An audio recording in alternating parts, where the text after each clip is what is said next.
Pagkatapos ng isang abalang araw sa trabaho, si husband ay nasa bahay, habang may hawak siyang glass jug para kumuha ng tubig. Tumunog ang phone, natanggap niya ang tawag, sa sandaling mapili niya ang boses ng tawag ay dumating sa kabilang panig na nagsasabing, "Kumusta mahal? Pupunta ako sa iyong tahanan ngayong gabi upang makita ka gaya ng ipinangako ko."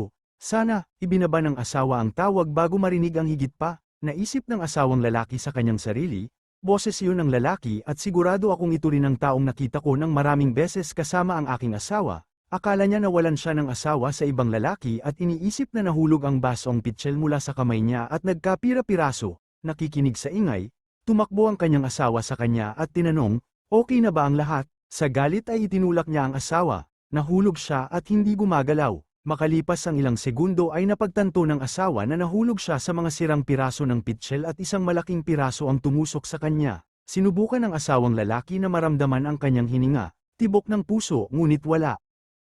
Ang kanyang asawa, may nakita siyang sobre sa kamay niya. Kinuha niya iyon at binasa. Nabigla siya sa nakasulat doon. Ito ay nagbabasa, "Aking mapagmahal na asawa, hindi maipapahayag ng mga salita kung ano ang nararamdaman ko kaya kinailangan kong isulat ang liham na ito. Mahigit 1 linggo na akong nagpapatingin sa doktor at gusto kong makatiyak bago ibigay sa iyo ang malaking balita. Kinumpirma ng doktor na buntis ako. Ang aming sanggol ay dapat na 5 buwan mula ngayon. Ang doktor na aking tinitingnan ay ang aking matagal nang nawawalang kapatid na aking nakontak pagkatapos ng aming kasal. Nangako siya sa akin na aalagaan ako ni baby at bibigyan niya kami ng pinakamahusay na pangangalaga ng walang bayad.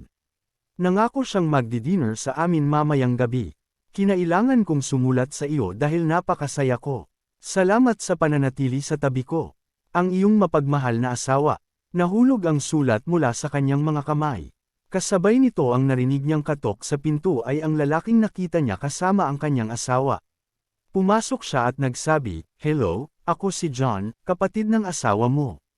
Bigla niyang napansin ang kanyang kapatid na nakahiga sa pool ng kanyang dugo. Isinugod niya ito sa ospital kung saan kumpirmadong patay na ito. Moral, hindi tayo dapat maging mabilis sa paghusga sa ibang tao. Sa relasyon dapat subukan nating magsalita at malinawan ang mga bagay.